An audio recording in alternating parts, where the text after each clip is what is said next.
Welcome to the Brain Health and Beyond podcast with your hosts, Ayesha and Dean Sherzai. Today, we are going to talk about the movement that we have started. We believe this is a revolutionary movement that will not only change brain health, but healthcare in general. In conjunction with this, we will talk about our book, the new book that just came out on the 23rd of March, Tuesday. It's titled The 30-Day Alzheimer's Solution. But before anyone assumes that this is about promoting some money-making book, we have to tell you that all of the profits of the book go to the Healthy Minds Initiative, our non-for-profit. In fact, everything we do goes to the Healthy Minds Initiative. Our books, our lives, our work, it's all about the idea of revolutionizing brain health in different communities. During our conversation today, we will talk to you about the book and why it is designed the way it is, about our initiative, and also about the way we are changing communities. So this is different. I know that we're the ones talking about our own initiative in a little bit bombastic way, but we definitely, you by the time we get done with this conversation, you'll see that this is very different, and I hope that everybody who listens to this would want to be part of this and can add to this. We've already started this in many levels. Absolutely. And in several communities, and we think that already we're making a difference. We're making waves. But before we go on, again, the book, we got to show them the book. Please go purchase the book. Like we said, 100% of the profits go to the Healthy Minds Initiative. The link to the book can be found in the notes below. And for those who sign up early, even up to the end of this coming week, beginning of April, that you will get into a group, an incredible group of people now already in the thousands, where we will actually take you through a month of this brain healthy journey, where during this month we'll be there every day. We'll give you information, we'll give you tools. There'll be nutritionists, there will be two behaviorists, a sleep doctor from Harvard, stress doctors, and so many other people helping you. And so I think this is going to be an incredible 1 month. Yes, whenever a book comes out, sometimes there are these bonuses that are given, whether it's a couple of pages of recipes or shopping lists and things of that nature. But Dean and I kind of made it a little hard on ourselves because I guess we just hold ourselves accountable, and we wanted to make sure that this idea of the 30-day journey is fulfilling, that it's wholesome, that you don't feel deprived. So we made ourselves available. And I think there's a lot of value in coming together as a community as well, supporting each other and learning from each other. And we're so fortunate that our friends, whether they're sleep specialists or stress specialists or individuals who have training in behavior modification and habit formation, they're all going to come in and we can all learn so much from their experiences and their conversations. Two of the other things they get during that month is an app, a lifestyle app and a brain app that has been validated in studies. I mean, when we talk about validated, there's a lot of apps out there, but they haven't been validated in a major study. So we have these two elements that they will be using as well. Correct. So that said, go get the book, get into the group before beginning of April, and join us in this journey. But the next step is, why are we doing this? Right. So the why. I think that's the first step, isn't it? It's always the why. Why are we doing this? It is. And the why is because it's about us. It's about humanity. What makes us human beings is this organ, this 3-pound organ, this brain. It's not the heart, it's not the liver, it's not the kidney. Those are important, don't get me wrong. But what makes us who we are is our brain. And we have not addressed it properly in the past. In fact, it wasn't addressed for centuries and was taken as a cursory secondary organ. True. We've been at best cardiocentric. You will find it in your heart, as the statement goes, and similar language, but you won't. It's in the brain. Your personality, yourself, your love, your joys, your fears, everything is in your brain. And we have not really done much for this brain. All we've done is identify problems after trauma, after a disease has manifested. And that's a problem because by that time, it's often too late. Right. because it's a complex organ. But in the last few decades, we've begun to learn more and more. For us, and we'll tell you how we came to this journey, but the beginning of it was, actually, we both didn't know until we had a conversation together about 18 years ago. But the journey started much earlier than that, because we saw our grandparents. Yeah. I mean, that was the first conversation you and I had. Right. Brilliant people just lose parts of themselves in small increments with significant pain and suffering to this horrible disease, Alzheimer's. Dementia is the umbrella category. There are multiple types of dementia, and Alzheimer's is a major category, 60 to 70% of all dementias. And it's the fastest growing epidemic in the world. Right. The numbers are scary. It is. Currently, 6 million people are living with Alzheimer's disease in the United States only, and this number is rapidly increasing. The statistics show us that every 64 seconds, someone is diagnosed with Alzheimer's disease, and we believe that in many communities, they don't even seek help for cognitive diseases of aging. They consider it as a normal part of getting old. And there was a time when it was referred to as senility, right? Remember those Correct. codes that we used to see in doctors' notes? There are certain communities that are afflicted with this terrible disease more than others.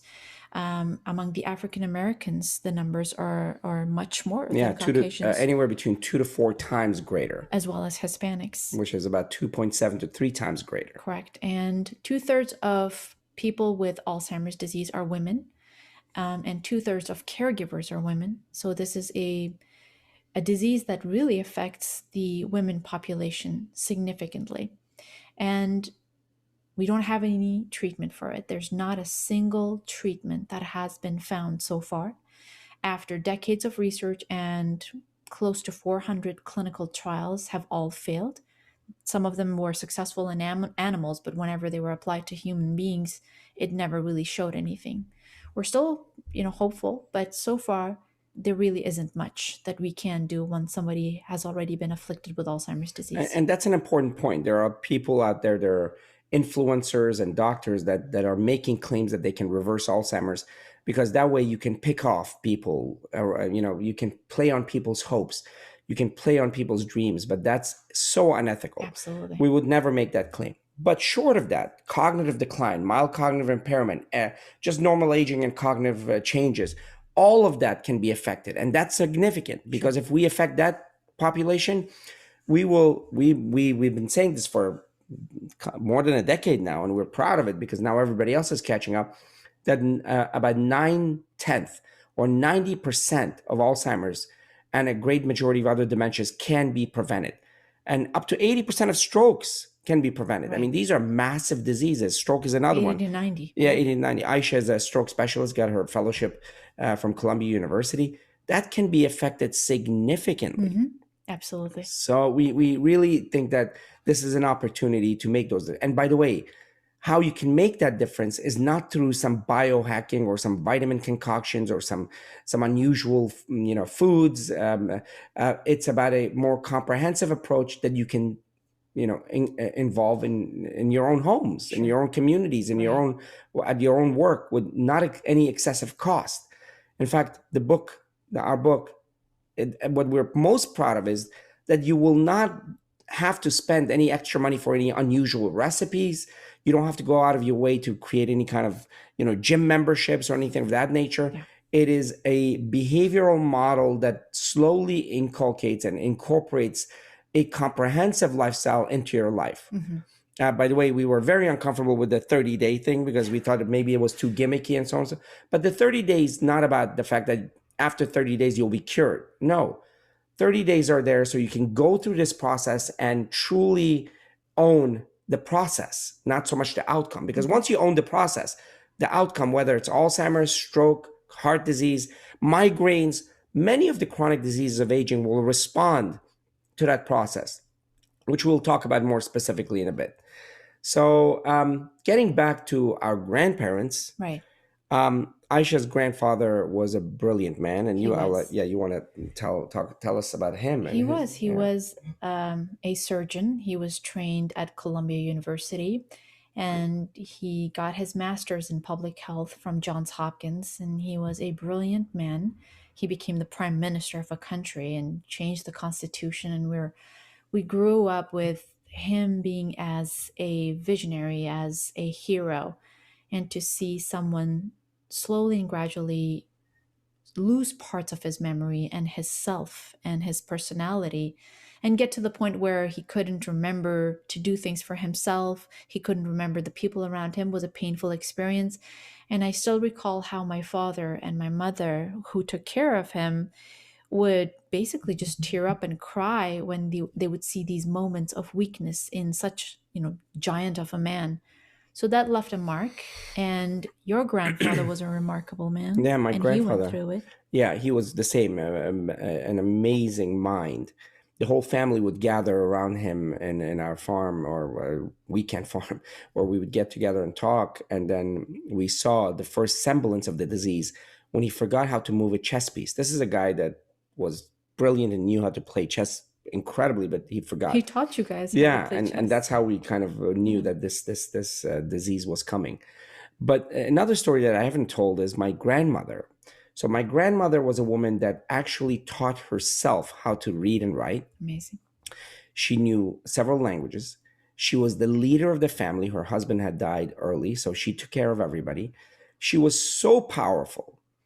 But as she started suffering from Alzheimer's, we saw her becoming more and more fearful and pretty much, metaphorically and in reality, turn away from the world. In fact, for the last year or so, I was sharing a room with her just to make sure that nothing went wrong.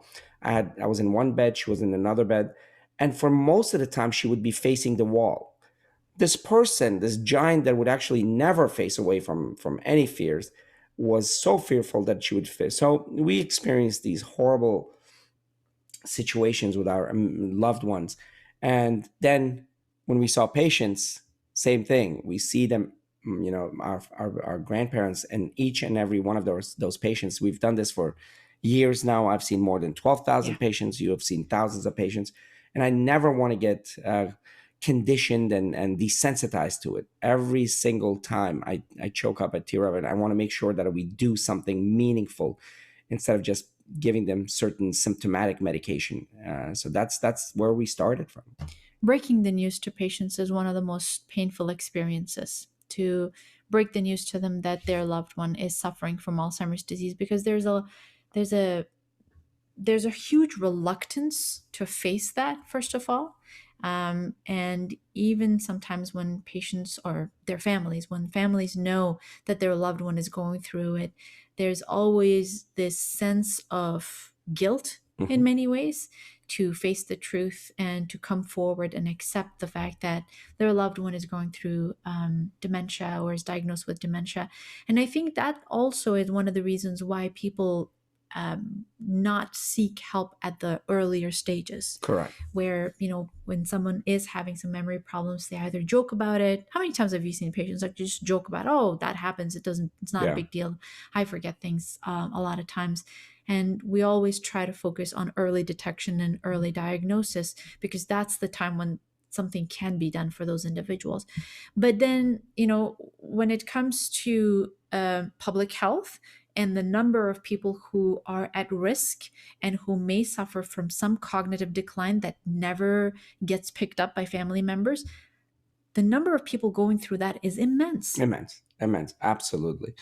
So in the last nearly 15 years, we've been in a journey to figure out how to fix this problem. And this journey has taken us a completely different direction than we thought originally. I mean, I started at National Institutes of Health Experimental Therapeutics branch, and day and night I would be there and working on different protocols, different research. wonky research like putting stem cells into brains and BDNF into specific regions of the brain called basal ganglia for Parkinson's patients, and none of these things were working, and that's why we have to say it was exciting. it was exciting, and it is still valuable. Very. And I think we will definitely get to a point where there will be treatment for it with the speed of technology, with the speed of diagnostics, with the speed of finding new methods of treatment for these, horrible diseases. I think we will come to a point where we will have treatments, but so far we don't. We don't, not at all, not zero. And especially when you're involved in seeing patients in the clinic and not knowing that you don't really have anything to offer them, that can become really depressing and sad. Incredibly. I mean, every patient that comes to me that they get the diagnosis of dementia for the first time, I have to take their license away by law. I have to tell the family that you have to be worried about, loss of money, because that happens. People who have dementia start to making mistakes, and actually there are sharks out there that find people with dementia and steal their money. Elder abuse is a huge issue. Abuse, exactly, and so many other problems as well. And all you're doing is basically telling them, all the problems that they'll be facing. Right. And it's important because by giving them the information and giving them the tools, they can control that journey. And I like helping people going through that journey. But I rather, if we can help a significant proportion of population avoid it, that would be so much better. Oh, I think we're not doing a good job if we don't talk about prevention. Correct. Because there's this tsunami that is hitting us. We're actually in the middle of a tsunami, if you had to create an analogy. It's like being in the middle of a storm where, millions and millions of people are suffering, and there's, thousands and thousands that are being diagnosed with dementia. There has to be an approach to, yes, take care of these incredible patients who already are suffering, but also do a whole lot more to stop it from happening. Correct. And that's where our focus has been so far. Yeah, and the research I did at NIH, the research you did that we did in UCSD with fMRIs, all these amazing tools and clinical trials. The research we did in Loma, where I was the director of all research for residents and for neurology. And then you at Columbia, and we'll talk about some of that.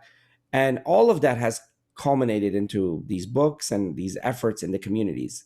What we said 12 years ago, which was that Alzheimer's for a great number of people can be prevented, was so controversial. Mm-hmm. It's no longer controversial. Everybody agrees that it can. It's just the argument is over the numbers. It's not even over what we need to do. It's over the numbers. So we've actually moved on. We know that it's preventable. We say the numbers can be as high as 90%. But when we say 90% plus, we're talking about a long duration of a comprehensive and fully invested lifestyle change. Right.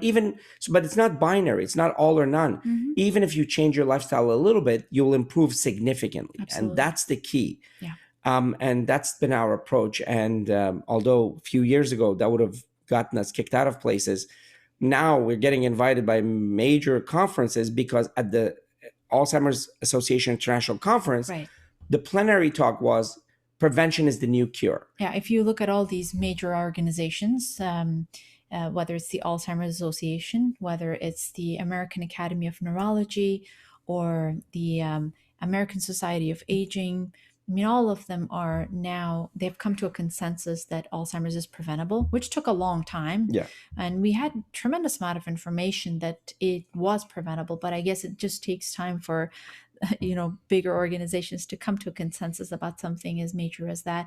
Initially, if you recall, Dean, when we started our residency and fellowship, the statement was Alzheimer's is not treatable and not preventable. And then after a few years, we had some documentation, some papers that came from observational studies and from some clinical trials that showed that, perhaps it is preventable. And that percentage grew and grew and grew over the years.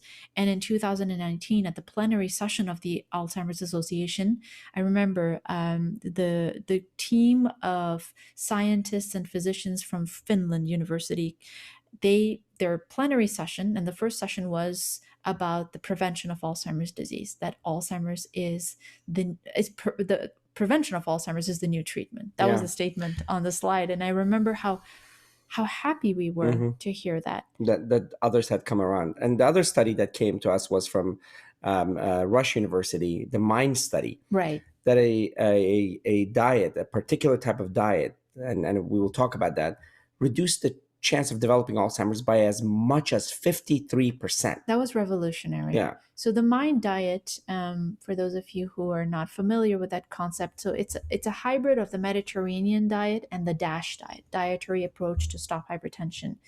And it's essentially a Mediterranean diet that focuses a whole lot more on the optimal aspects of the Mediterranean diet. And when you look at this construct, it's essentially more greens, more vegetables, more fruits, more whole grains, more beans and lentils, nuts and seeds, and reduction in processed foods and reduction in saturated fats. Correct? And fish was added as a source of omega-3 fatty acids. And the odd thing is it also includes chicken, which is saturated fats. But despite having chicken and a source of saturated fats, this diet was able to reduce the risk of Alzheimer's disease by 53%. That's amazing. And the creator or the founder of the MIND diet, Dr. Martha Morris, who's not with us anymore, unfortunately, brilliant lady, she was able to show that it's not an all or none phenomenon, that yes, higher adherence to this MIND diet reduced the risk of Alzheimer's by 53%, but even moderate adherence reduced the risk by 35%. So every small step of incremental change in the diet towards a more wholesome MIND diet decreased the risk of Alzheimer's disease. And that was a very empowering message. And there are other studies that kind of came to us from exercise world that a brisk walk for 25 minutes a day reduced your chance of Alzheimer's by as much as 40%. Yeah. Other studies that showed the relation between sleep or poor sleep and excessive risk of dementia. Right. And treatment of it, reducing the risk, and so on and so forth. So we actually had been doing this work quite a bit, both in Ayesha in Columbia University with the California teacher study, which showed that the Mediterranean diet reduced the chance of strokes.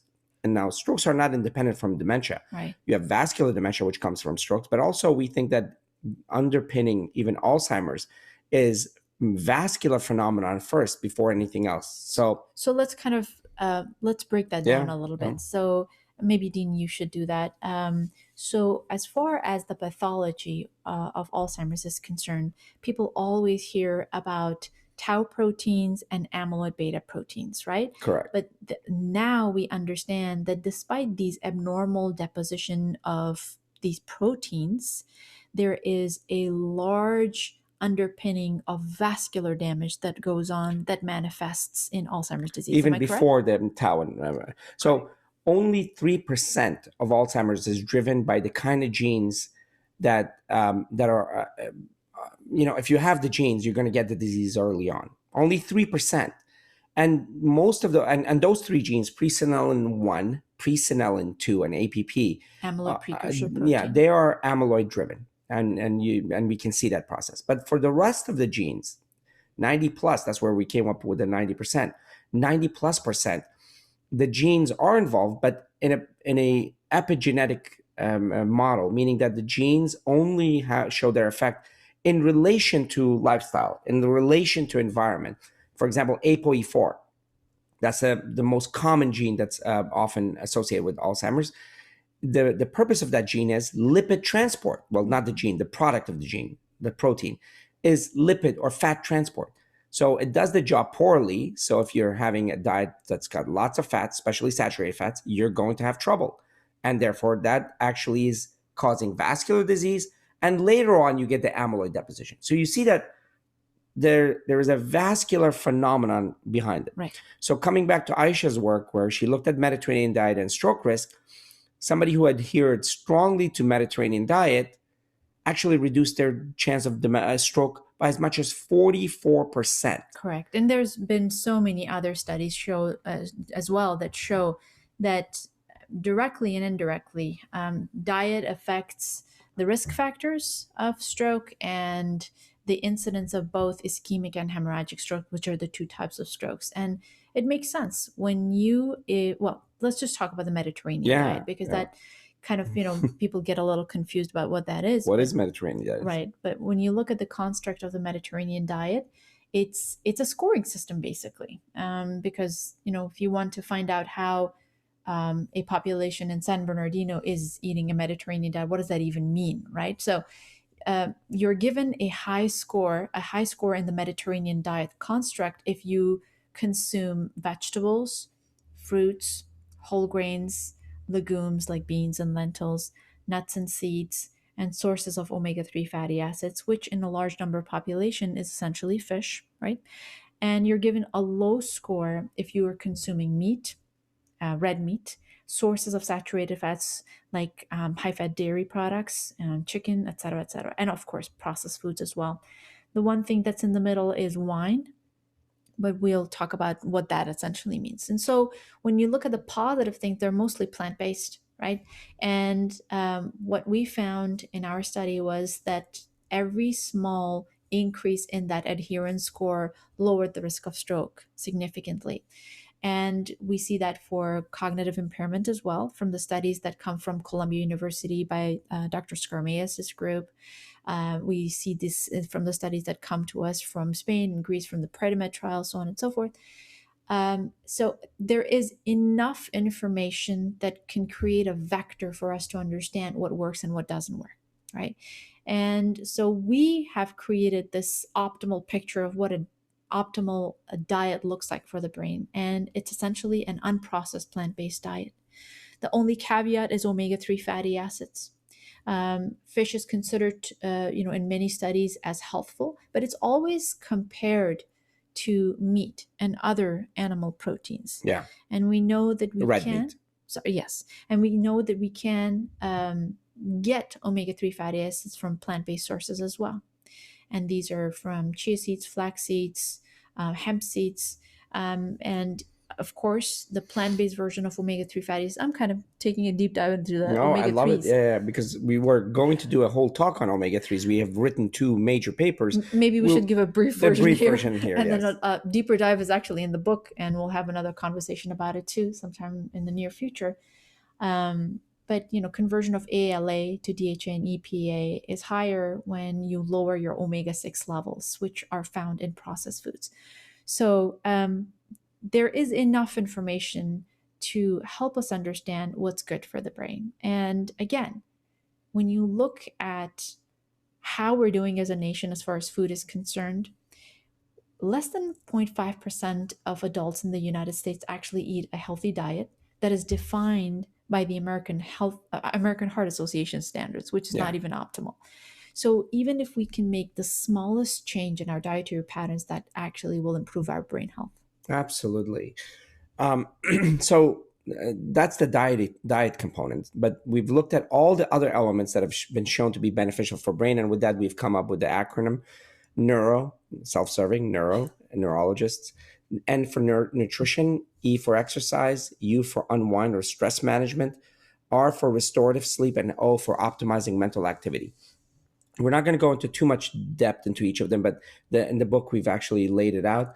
Exercise is critically important. Exercise actually grows the brain. Mm-hmm. Exercise helps the brain neurons make connections. It increases blood flow to the brain, increases blood supply to the brain and the vasculature of the brain.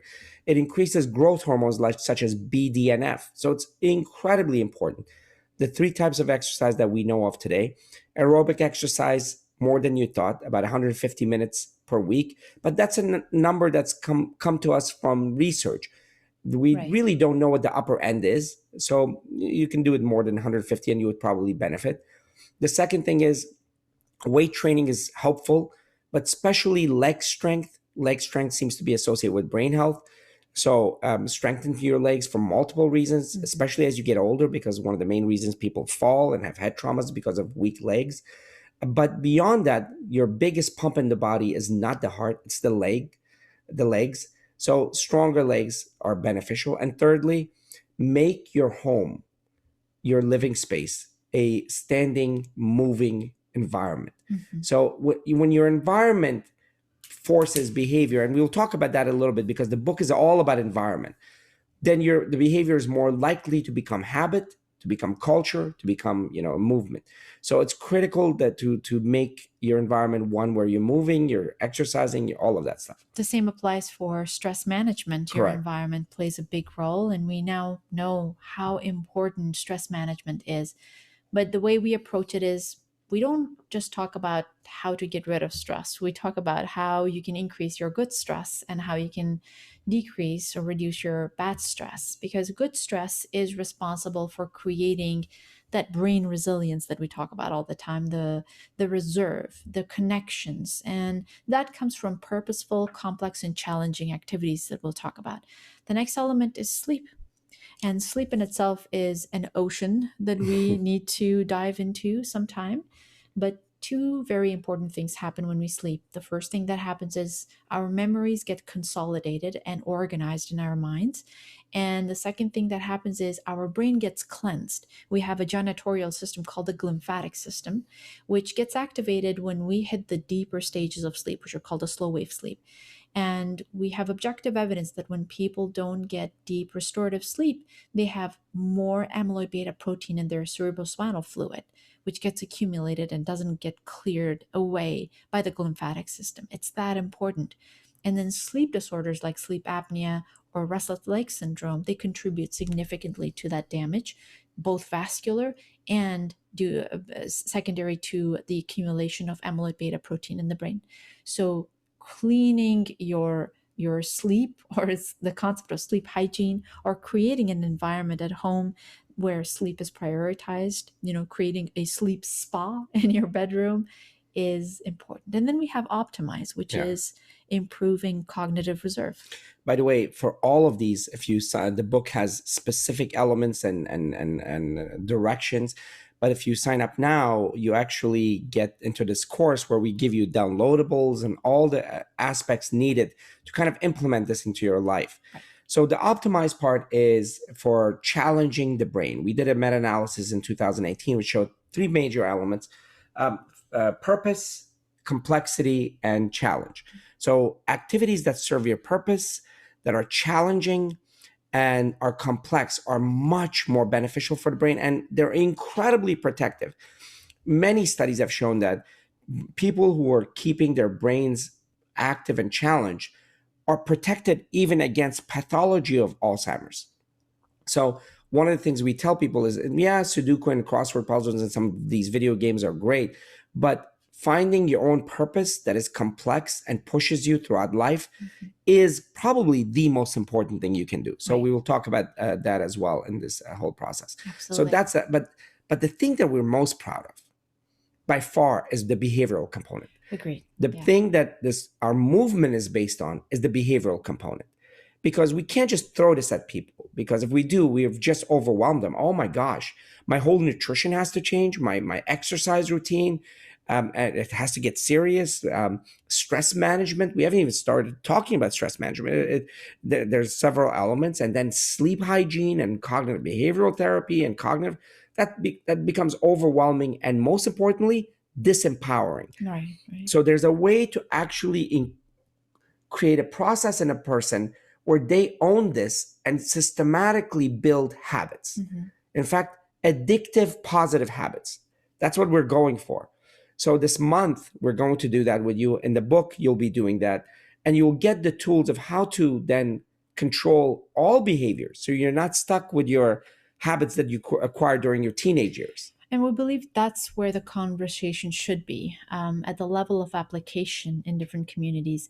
It's so sad to see so many confusions and nutrition wars going on in the social media realm. I think if we all took the information that we have and we applied it to our communities, starting with our own families, there would be a massive shift in healthcare. So coming back to this book, we're really proud of it. It's divided into three parts. The first part is essentially about the plan and about the data on Alzheimer's prevention. It's a little more expanded version of what we talked about. And we go into a deep dive into the nutrition aspect and some of the lifestyle research that has come to us. The second part is about a structured habit or behavior formation section where we specifically, in a very summarized and a palatable way, draw a picture of what needs to be done and what activities need to be avoided. And then the third part that I'm really proud about is the recipe section. It's essentially Amazing. a 30-day plan, a brain boosting plan, along with more than 75 recipes. As some of you know, when I was getting my fellowship at Columbia University, I went to cooking school and I learned how to cook, got my degree, and cooking has been a passion. I absolutely love being in the kitchen and creating these easy, healthy, and delicious recipes. And so these are all from our kitchen, approved by the kids and Dean. You want to show them some of the recipe? Actually, first read the sections. Because our audience is both in the audio and in the video Oh, that's section, right. Yeah. I probably won't be able to show anything, but the pictures are incredible, and maybe we can add some maybe thumbnails for those who are listening Yes. to it in the Yes. audio. But we really worked hard to make sure that it's not difficult, and we made these recipes and the entire book with our communities in mind, with our patients in mind, and people who don't really Yeah. have a lot of resources. So you don't have to go and buy something extravagant or exotic from the store for your brain health, or buy any supplements or anything of that nature. It's a lifestyle plan that you can start at any time, and we've made ourselves available for 30 days in a closed group for those who are interested to join us, where we can have conversations. You'll have access to us on a daily basis, and you can ask us questions and listen to some of our dear friends who are incredible scientists and physicians trained in behavior, habit, in sleep, and stress management, making themselves available for you all to ask them questions. So we're very excited. And again, to tie this to everything else, to the bigger picture, we are very passionate and very proud of the fact that we work and everything goes towards the Healthy Minds Initiative. And we look forward to expanding this to a lot of communities in this country and internationally in the world, Yeah. so that people can become brain health ambassadors in their own communities and spread this message of hope and empowerment for people, so that they understand that they can live a cognitively vibrant life. Our Healthy Minds initiative is incredibly efficient. It's not based on brick and mortar and a heavy HR. It's a technology based driven organization. It's a social media, but more than social media, it's a connected group and research based. Absolutely. So in every community that we go, research is a part of it, because if we don't do research for that particular community, we are creating data out of that's not truly applicable. So, or implementing projects that might not be effective in that community. So it's a research, it's technology, and connectivity is critical, and the community, of course. Right. We're so proud that currently the two of us, not some humongous organization, lead the largest community-based brain health initiative in the country. We're about to start the largest faith-based movement research in the faith-based communities in the country. We have an Arizona-wide organization that's going to start. It's not that big at this point. I think about 10 coaches, but we're hoping to grow statewide. But what phenomenal people. Oh my gosh. And in New York City, we're about to start one, and in other cities as well. So if you want to volunteer, contact us by going to contact at healthymindsinitiative.org. We'll put in all that information in the show notes. That's right. In show notes, you'll find all the information. And to help us get this book in the next couple of days and join the group, and you will help us actually move this movement at a direction that's never been seen before, at a rate that's never been seen before. So looking forward to seeing you guys with us. The book is called The 30-Day Alzheimer's Solution, The Definitive Food and Lifestyle Guide to Preventing Cognitive Decline. And it's available everywhere. And the gates for joining the program are going to remain open until Saturday night. It was supposed to close on Tuesday, but we left it open because of this massive, amazing response that we're getting from everyone in our circle and our community. That's basically it for today, guys. It was wonderful hanging out with you all. Love you. Thank you for all of the love and support that you're showing us. It really means a lot. And if you have any questions, please contact us. We are Sherzai MD on Instagram, Facebook, and Twitter. And our website is sherzaimd.com. Until then, we bid you farewell and we'll see you later. Thank you so much. Bye.